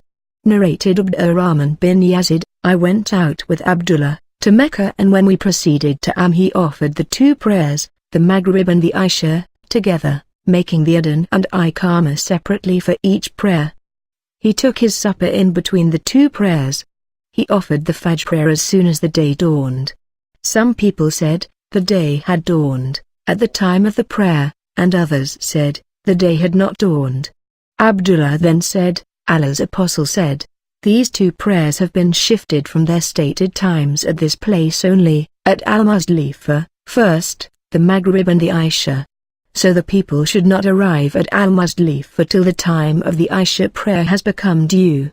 The second prayer is the morning prayer which is offered at this hour. Then Abdullah stayed there till it became a bit brighter. He then said, if the chief of the believers hastened onwards to Mina just now, then he had indeed followed the Sunnah. I do not know which preceded the other, his Abdullah's statement or the departure of Uthman. Abdullah was reciting Talbiyah till he threw pebbles at the Jamrat al-Aqaba on the day of slaughtering, that is the 10th of Dhul Hijjah. Narrated Amr bin Maimun, I saw Amr offering the Fajr, morning, prayer at Jam, then he got up and said, the pagans did not use to depart from Jam till the sun had risen, and they used to say, let the sun shine on Thabir, a mountain. But the Prophet contradicted them and departed from Jam before sunrise. Narrated Ibn Abbas, the Prophet made Al-Fadl ride behind him, and Al-Fadl informed that he, the Prophet, kept on reciting Talbiyah till he did the Rami of the Jamrat al-Aqaba. Narrated Ubaydullah bin Abdullah, Ibn Abbas said, Usama bin Zayd rode behind the Prophet from Arafat to Al-Muzdalifah, and then from Al-Muzdalifah to Mina, Al-Fadl rode behind him. He added, both of them, Usama and Al-Fadl, said, the Prophet was constantly reciting Talbiyah till he did Rami of the Jamarat al-Aqaba. Narrated Abu Jamra, I asked Ibn Abbas about Hajj Jatamatu. He ordered me to perform it. I asked him about the Hadi, sacrifice. He said, you have to slaughter a camel, a cow or a sheep, or you may share the Hadi with the others. It seemed that some people disliked it, Hajj Jatamatu. I slept and dreamt as if a person was announcing, Hajj Jambrur and accepted mutter, Hajj Jatamatu. I went to Ibn Abbas and narrated it to him. He said, Allah is greater. That was the tradition of Abu al-Qasim, that is Prophet. Narrated Shubba that the call in the dream was an accepted Umrah and Hajj Jambrur. Narrated Abu Hurairah, Allah's Apostle, Pbuh, saw a man driving his badana, sacrificial camel. He said, ride on it. The man said, it is a badana. The Prophet said, ride on it. He, the man, said, it is a badana. The Prophet said, ride on it. And on the second or the third time he, the Prophet, added, woe to you. Narrated Anas, the Prophet saw a man driving a badana. He said, ride on it. The man replied, it is a badana. The Prophet said, again, ride on it. He, the man, said, it is a badana. The Prophet said thrice, ride on it. Narrated Ibn Ammar, during the last Hajj al-Wada, of Allah's Apostle he performed Umrah and Hajj. He drove a Hadi along with him from Dhul Hulayfa. Allah's Apostle started by assuming Ihram for Umrah and Hajj. And the people, too, performed the Umrah and Hajj along with the Prophet. Some of them brought the Hadi and drove it along with them, while the others did not. So, when the Prophet arrived at Mecca, he said to the people, whoever among you has driven the Hadi, should not finish his Ihram till he completes his Hajj. And whoever among you has not driven the Hadi with him, should perform Tawaf of the Kaaba and the Tawaf between Safa and Marwa, then cut short his hair and finish his Ihram, and should later assume Ihram for Hajj, but he must offer a Hadi, sacrifice, and if anyone cannot afford a Hadi, he should fast for 3 days during the Hajj and 7 days when he returns home. The Prophet performed Tawaf of the Kaaba on his arrival, at Mecca. He touched the black stone corner first of all and then did Raml, fast walking with moving of the shoulders, during the first 3 rounds round the Kaaba, and during the last 4 rounds he walked. After finishing Tawaf of the Kaaba, he offered a 2-rakat prayer at Maqam Ibrahim, and after finishing the prayer he went to Safa and Marwa and performed 7 rounds of Tawaf between them and did not do any deed forbidden because of Ihram, till he finished all the ceremonies of his Hajj and sacrificed his Hadi on the day of 10th day of Dhul Hijjah. He then hastened onwards, to Mecca, and performed Tawaf of the Kaaba and then everything that was forbidden because of Ihram became permissible. Those who took and drove the Hadi with them did the same as Allah's Apostle did. Narrated Nafi, Abdullah bin Ammar said to his father, stay here, for I am afraid that affliction between Ibn Zubair and Al-Hajjaj, might prevent you from reaching the Kaaba. Ibn Ammar said, in this case, I would do the same as Allah's Apostle did, and Allah has said, verily, in Allah's Apostle, you have a good example to follow. So, I make you, people, witness that I have made Umrah compulsory for me. so he assumed ihram for Umrah.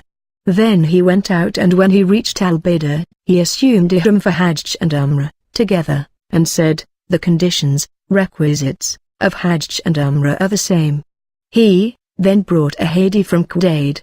Then he arrived at Mecca, and performed tawaf between Safa and Marwa, once for both Hajj and Umrah, and did not finish the Umrah till he had finished both Hajj and Umrah. Narrated Al-Miswar bin Makramah and Marwan, the Prophet set out from Medina with over 1,000 of his companions, at the time of the Treaty of Hudaybiyah, and when they reached Dhul Hulayfa, the Prophet garlanded his hadi and marked it and assumed ihram for Umrah. Narrated Aisha, I twisted with my own hands the garlands for the budna the Prophet who garlanded and marked them, and then made them proceed to Mecca, yet no permissible thing was regarded as illegal for him then. Narrated Hafsa, I said, O Allah's Apostle, what is wrong with the people? They have finished their ihram but you have not. He said, I matted my hair and I have garlanded my hadi, so I will not finish my ihram till I finished my Hajj. Narrated Aisha, Allah's Apostle used to send the hadi from Medina, and I used to twist the garlands for his hadi, and he did not keep away from any of these things which a muhrim keeps away from. Narrated Aisha, I twisted the garlands for the hadis of the Prophet, and then he marked and garlanded them, or I garlanded them, and then made them proceed to the Kaaba, but he remained in Medina and no permissible thing was regarded as illegal for him then.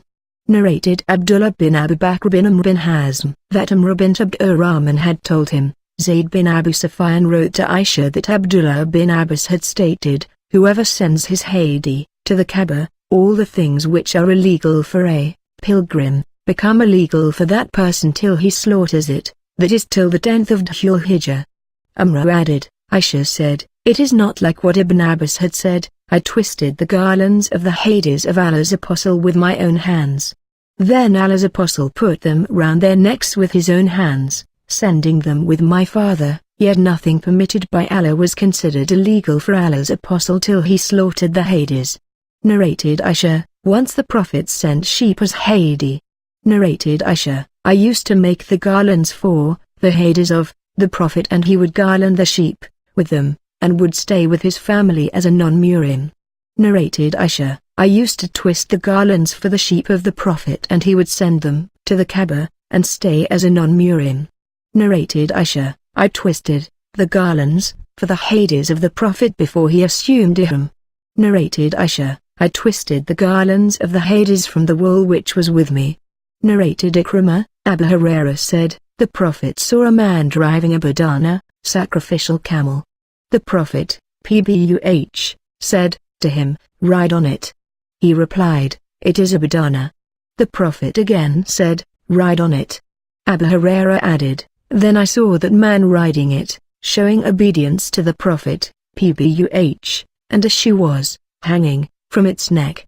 Narrated Abu Hurairah, from the Prophet, as above.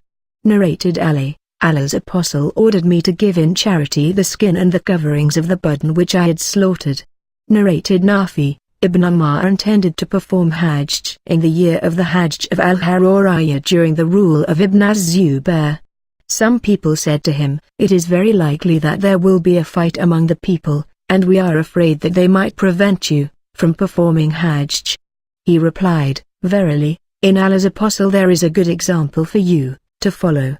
In this case I would do the same as he had done. I make you witness that I have intended to perform Umrah. When he reached Al-Baidah, he said, the conditions for both Hajj and Umrah are the same. I make you witness that I have intended to perform Hajj along with Umrah. After that he took a garlanded hadi to Mecca, which he bought on the way. When he reached Mecca, he performed tawaf of the Kaaba and of Safa and Marwa, and did not do more than that. He did not make legal for himself the things which were illegal for a muhrim till it was the day of sacrifice, when he had his head shaved and slaughtered the sacrifice, and considered sufficient his first tawaf between Safa and Marwa, as a sa'i for his Hajj and Umrah both. He then said, the Prophet used to do like that. Narrated Amr bint Abdurrahman, I heard Aisha saying, 5 days before the end of Dhul Qa'dah we set out from Medina in the company of Allah's Apostle with the intention of performing Hajj only. When we approached Mecca, Allah's Apostle ordered those who had no Hadi with them to finish their Rum after performing Tawaf of the Kaaba and Sa'i, and between Safa and Marwa. Aisha added, on the day of Nahr, slaughtering of sacrifice, beef was brought to us. I asked, what is this? The reply was, Allah's Apostle, Pbuh, has slaughtered sacrifices on behalf of his wives. Narrated Nafi, Abdullah bin Umar used to slaughter his sacrifice at the manhar. Ubaydullah, a sub-narrator said, the manhar of Allah's Apostle. Narrated Nafi, Ibn Umar used to send his Hadi from Jam to Mina in the last third of the night with the pilgrims amongst whom there were free men and slaves, till it was taken into the manhar, slaughtering place, of the Prophet. Narrated Sal bin Bakr, the narration of Anas abridged, saying, the Prophet slaughtered 7 budn, camels, while standing, with his own hands. On the day of Eid al-Adha he slaughtered, sacrificed, 2 horned rams, black and white in color. Narrated Zayd bin Jubair, I saw Ibn Umar passing by a man who had made his badana sit to slaughter it. Ibn Umar said, slaughter it while it is standing with one leg tied up as is the tradition of Muhammad. Narrated Anas, the Prophet offered 4 rakat of Zuhr prayer at Medina, and 2 rakat of Asr prayer at Dhul Hulayfa and spent the night there, and when the day dawned, he mounted his mount and started saying, none has the right to be worshipped but Allah, and glorified be Allah. When he reached Al-Baydah he recited Talbiyah for both Hajj and Umrah. And when he arrived at Mecca, he ordered them, his companions, to finish their ihram. The Prophet slaughtered 7 budn, camel, with his own hands while the camels were standing. He also sacrificed 2 horned rams, black and white in color, at Medina. Narrated Anas bin Malik, the Prophet, Pbuh, offered 4 rakat of Zuhr prayer at Medina and 2 rakat of Asr prayer at Dhul Hulayfa. Narrated Ayub, a man said, Anas said, then he, the Prophet passed the night till dawn, and then he offered the morning, Fajr, prayer, and mounted his mount, and when it arrived at Al-Baydah he assumed ihram for both Umrah and Hajj. Narrated Ali, the Prophet sent me to supervise their slaughtering of budn, Hadi camels, and ordered me to distribute their meat, and then he ordered me to distribute their covering sheets and skins. All added, the Prophet ordered me to supervise the slaughtering of the budn, and not to give anything of their bodies to the butcher as wages for slaughtering. Narrated Ali, the Prophet ordered me to supervise their slaughtering of budn, Hadi camel, and to distribute their meat, skins and covering sheets in charity, and not to give anything of their bodies to the butcher as wages for slaughtering. Narrated Ali, the Prophet offered 100 budn as Hadi and ordered me to distribute their meat in charity, and I did so. Then he ordered me to distribute their covering sheets in charity, and I did so. Then he ordered me to distribute their skins in charity, and I did so. Narrated Ibn Jarraj, Atta said, I heard Jabir bin Abdullah saying, we never ate the meat of the budn for more than 3 days of Mina. Later, the Prophet gave us permission by saying, eat and take meat with you. So we ate some, and took some with us. I asked Atta, did Jabir say that they went on eating the meat till they reached Medina? Atta replied, no. Narrated Umrah, I heard Aisha saying, we set out from Medina along with Allah's Apostle 5 days before the end of Dhul Qa'dah with the intention of performing Hajj only. When we approached Mecca, Allah's Apostle ordered those who had no Hadi along with them to finish the Rum after performing Tawaf of the Kaaba, Safa and Marwa. Aisha added, beef was brought to us on the day of Nahr, and I said, what is this? Somebody said, the Prophet has slaughtered cows on behalf of his wives. Narrated Ibn Abbas, the Prophet was asked about a person who had his head shaved before slaughtering his Hadi, or other similar ceremonies of Hajj. He replied, there is no harm, there is no harm. Narrated Ibn Abbas, a man said to the Prophet, I performed the Tawaf al-Ifadah before the army, throwing pebbles at the Jamrah. The Prophet replied, there is no harm. The man said, I had my head shaved before slaughtering. The Prophet replied, there is no harm.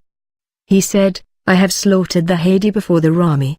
The Prophet replied, there is no harm. Narrated Ibn Abbas, the Prophet was asked by a man who said, I have done the Rami in the evening. The Prophet replied, there is no harm in it. Another man asked, I had my head shaved before the slaughtering. The Prophet replied, there is no harm in it. Narrated Abu Musa, came upon Allah's Apostle when he was at Al-Batha.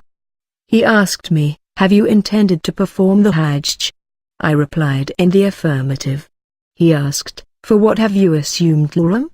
I replied, I have assumed ihram with the same intention as that of the Prophet. The Prophet said, you have done well. Go and perform tawaf round the Kaaba and between Safa and Marwa. Then I went to one of the women of Bani Qais and she took out lice from my head. Later, I assumed the ihram for Hajj. So, I used to give this verdict to the people till the Caliphate of Umar. When I told him about it, he said, if we follow, the Holy Book, then it orders us to complete Hajj and Umrah, Hajj at Tamatu, and if we follow the tradition of Allah's Apostle then Allah's Apostle did not finish his ihram till the Hadi had reached its destination, had been slaughtered. That is Hajj al-Quran. See Hadith number 630. Narrated Ibn Umar, Hafsa said, O Allah's Apostle, what is wrong with the people? They finished their ihram after performing Umrah, but you have not finished it after your Umrah. He replied, I matted my hair and have garlanded my Hadi. So, I cannot finish my ihram till I slaughter my Hadi. Narrated Ibn Umar, Allah's Apostle, Pbuh, got his head shaved after performing his Hajj. Narrated Abdullah bin Umar, Allah's Apostle said, O Allah, be merciful to those who have their head shaved. The people said, O Allah's Apostle, and invoke Allah for those who get their hair cut short. The Prophet said, O Allah, be merciful to those who have their head shaved. The people said, O Allah's Apostle, and those who get their hair cut short. The Prophet said, the third time, and to those who get their hair cut short. Nafi said that the Prophet had said once or twice, O Allah, be merciful to those who get their head shaved, and on the fourth time he added, and to those who have their hair cut short. Narrated Abu Hurairah, Allah's Apostle said, O Allah, forgive those who get their heads shaved. The people asked, also those who get their hair cut short? The Prophet said, O Allah, forgive those who have their heads shaved. The people said, also those who get their hair cut short? The Prophet, invoke Allah for those who have their heads shaved and, at the third time said, also, forgive those who get their hair cut short. Narrated Abdullah, the Prophet and some of his companions got their heads shaved and some others got their hair cut short. Narrated I cut short the hair of Allah's Apostle with a long blade. Narrated Ibn Abbas, when the Prophet came to Mecca, he ordered his companions to perform tawaf round the Kaaba and between Safa and Marwa, to finish their ihram and get their hair shaved off or cut short. Narrated Aisha, we performed Hajj with the Prophet and performed tawaf al-Ifada on the day of Nahr, slaughtering. Safiya got her menses and the Prophet desired from her what a husband desires from his wife. I said to him, O Allah's Apostle, she is having her menses. He said, is she going to detain us? We informed him that she had performed tawaf al-Ifada on the day of Nahr. He said, then you can depart. Narrated Ibn Abbas, the Prophet was asked about the slaughtering, shaving, of the head, and the doing of Rami before or after the due times. He said, there is no harm in that. Narrated Ibn Abbas, the Prophet was asked, as regards the ceremonies of Hajj, at Mina on the day of Nahr and he replied that there was no harm. Then a man said to him, I got my head shaved before slaughtering. He replied, slaughter, now, and there is no harm in it. Another man said, I did the Rami, of the Jama'ah, after midday. The Prophet replied, there was no harm in it. Narrated Abdullah bin Amr, Allah's Apostle stopped, for a while near the Jama'ah at Mina, during his last Hajj and the people started asking him questions. A man said, ignorantly I got my head shaved before slaughtering. The Prophet replied, "Slaughter, now, and there is no harm in it." Another man said, "Unknowingly I slaughtered the Hadi before doing the Rami." The Prophet said, "Do Rami now and there is no harm in it." So, on that day, when the Prophet was asked about anything, about the ceremonies of Hajj, done before or after its stated time, his reply was, "Do it now, and there is no harm." Narrated Abdullah bin Amr bin al-As, "I witnessed the Prophet when he was delivering the sermon on the day of Nahr. A man stood up and said, 'I thought that such and such was to be done before such and such. I got my hair shaved before slaughtering.' Another said, 'I slaughtered the Hadi before doing the Rami.' So, the people asked about many similar things. The Prophet said, 'Do it now, and there is no harm in all these cases.' Whenever the Prophet was asked about anything on that day, he replied, 'Do it now, and there is no harm in it.'" Narrated Abdullah bin Amr bin al-As, Allah's apostle stopped while on his she-camel. The sub-narrator then narrated the hadith as above, that is 793. Narrated Ikrimah, Ibn Abbas said, Allah's apostle delivered a sermon on the day of Nahr, and said, "O people, tell me, what is the day today?" The people replied, "It is the forbidden, sacred day." He asked again, "What town is this?" They replied, "It is the forbidden, sacred town." He asked, "Which month is this?" They replied, "It is the forbidden, sacred month." He said, "No doubt. Your blood, your properties, and your honor are sacred to one another like the sanctity of this day of yours, in this sacred town, Mecca, of yours, in this month of yours." The Prophet repeated his statement again and again. After that he raised his head and said, "O Allah, haven't conveyed your message to them? Haven't I conveyed your message to them?" Ibn Abbas added, "By him in whose hand my soul is, the following was his will, Prophet's will, to his followers: it is incumbent upon those who are present to convey this information to those who are absent. Beware, don't renegade, as disbelievers, turn into infidels, after me, striking the necks, cutting the throats, of one another." Narrated Ibn Abbas, "I heard the Prophet delivering a sermon at Arafat." Narrated Abu Bakr, "The Prophet delivered to us a sermon on the day of Nahr. He said, 'Do you know what is the day today?' We said, 'Allah and his apostle know better.' He remained silent till we thought that he might give that day another name. He said, 'Isn't it the day of Nahr?' We said, 'It is.' He further asked, 'Which month is this?' We said, 'Allah and his apostle know better.' He remained silent till we thought that he might give it another name. He then said, 'Isn't it the month of Dhul-Hijjah?' We replied, 'Yes, it is.' He further asked, 'What town is this?' We replied, 'Allah and his apostle know it better.' He remained silent till we thought that he might give it another name. He then said, 'Isn't it the forbidden, sacred town of Mecca?' We said, 'Yes, it is.' He said, 'No doubt, your blood and your properties are sacred to one another like the sanctity of this day of yours, in this month of yours, in this town of yours, till the day you meet your Lord. No doubt. Haven't I conveyed Allah's message to you?' They said, 'Yes.' He said, 'O Allah, be witness. So it is incumbent upon those who are present to convey it, this information, to those who are absent, because the informed one might comprehend it, what I have said, better than the present audience, who will convey it to him. Beware. Do not renegade, as disbelievers after me, by striking the necks, cutting the throats, of one another." Narrated Ibn Umar, Admina, "The Prophet, Pbuh, said, 'Do you know what is the day today?' The people replied, 'Allah and his apostle know it better.' He said, 'It is the forbidden, sacred day.' 'And do you know what town is this?' They replied, 'Allah and his apostle know it better.' He said, 'This is the forbidden, sacred town, Mecca.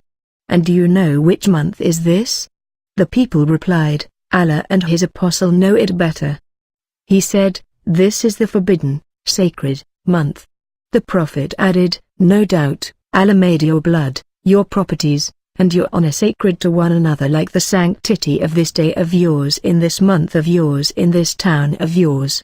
Narrated Ibn Umar, on the day of Nah, 10th of Dhul Hijjah, the Prophet stood in between the Jamrat during his Hajj which he performed, as in the previous Hadith, and said, "This is the greatest day, that is 10th of Dhul Hijjah." The Prophet started saying repeatedly, "O Allah, be witness, I have conveyed your message." He then bade the people farewell. The people said, "This is Hajjat al-Wada." Narrated Ibn Umar, the Prophet permitted them. Narrated Ibn Umar, that the Prophet allowed, as above. Narrated Ibn Umar, Al-Abbas asked the permission from the Prophet to stay at Mecca during the nights of Mina in order to provide water to the people, so the Prophet allowed him. Narrated Wabra, I asked Ibn Umar, when should I do the Rami of the Jama'ah? He replied, when your leader does that. I asked him again the same question. He replied, we used to wait till the sun declined and then we would do the Rami, that is on the 11th and 12th of Dhul Hijjah. Narrated Abdurrahman bin Yazid, Abdullah, did the Rami from the middle of the valley. So, I said, "Oh, Abu Abdurrahman, some people do the Rami, of the Jamrah, from above it, that is from the top of the valley." He said, "By him except whom none has the right to be worshipped, this is the place from where the one on whom Surat al-Baqarah was revealed, that is Allah's apostle, did the Rami." Narrated Abdurrahman bin Yazid, when Abdullah reached the big Jamrah, that is Jamrat al-Aqaba, he kept the Kaaba on the left side and Mina on his right side and threw 7 pebbles at the Jamrah, and said, "The one on whom Surat al-Baqarah was revealed, that is the Prophet, had done the Rami similarly." Narrated Abdurrahman bin Yazid, I performed Hajj with Ibn Mas'ud, and saw him doing Rami of the big Jamrah, Jamrat al-Aqaba, with 7 small pebbles, keeping the Kaaba on his left side and Mina on his right. He then said, "This is the place where the one on whom Surat al-Baqarah was revealed, that is Allah's apostle, stood." Narrated Al-Amash, I heard Al-Hajjaj saying on the pulpit, the surah in which al-Baqarah, the cow, is mentioned and the surah in which the family of Imran is mentioned and the surah in which the women, An-Nisa, is mentioned. I mentioned this to Ibrahim, and he said, Abdurrahman bin Yazid told me, I was with Ibn Mas'ud, when he did the Rami of the Jamrat al-Aqaba.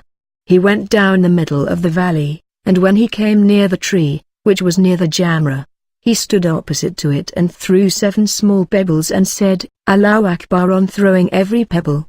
Then he said, by him, except whom none has the right to be worshipped, here, at this place, stood the one on whom Surat al-Baqarah was revealed, that is Allah's apostle.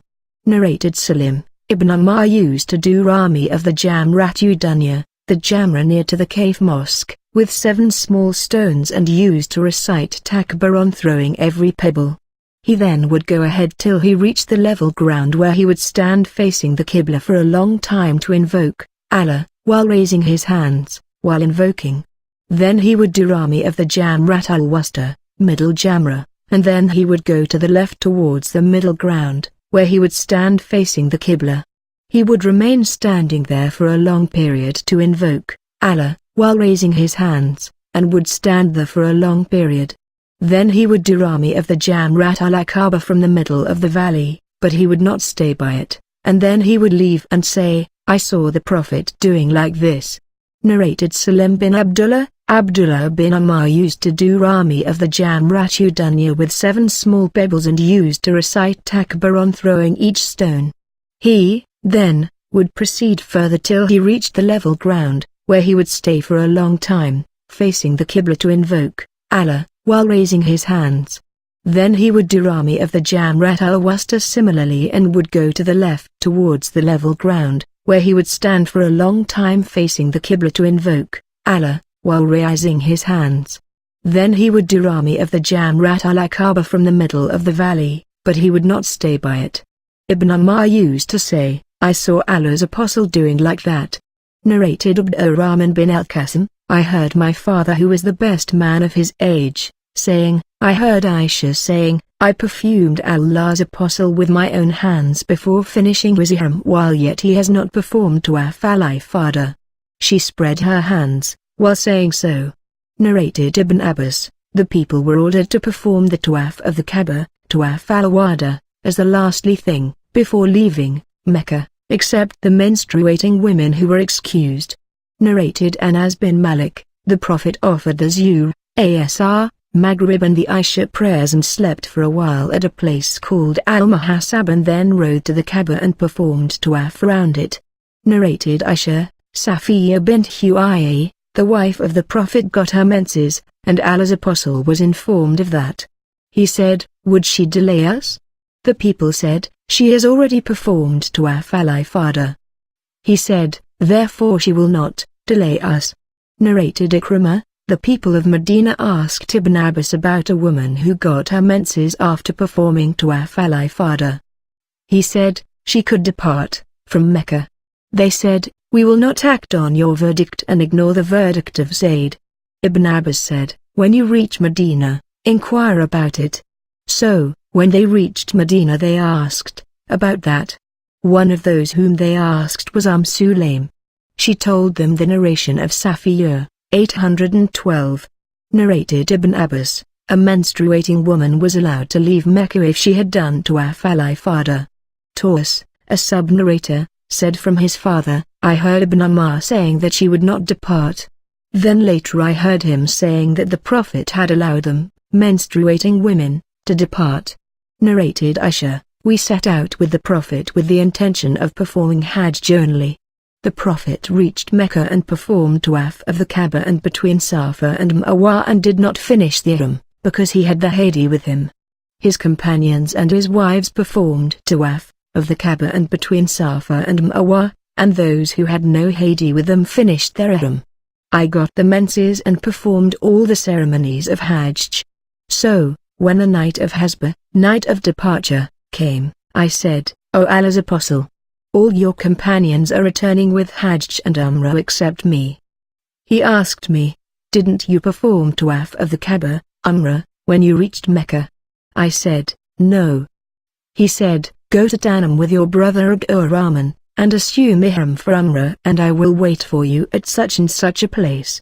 So I went with Abdurrahman to Tanim and assumed Ihram for Umrah. Then Safiya bint Huyai got menses. The Prophet said, Akrahalka, you will detain us.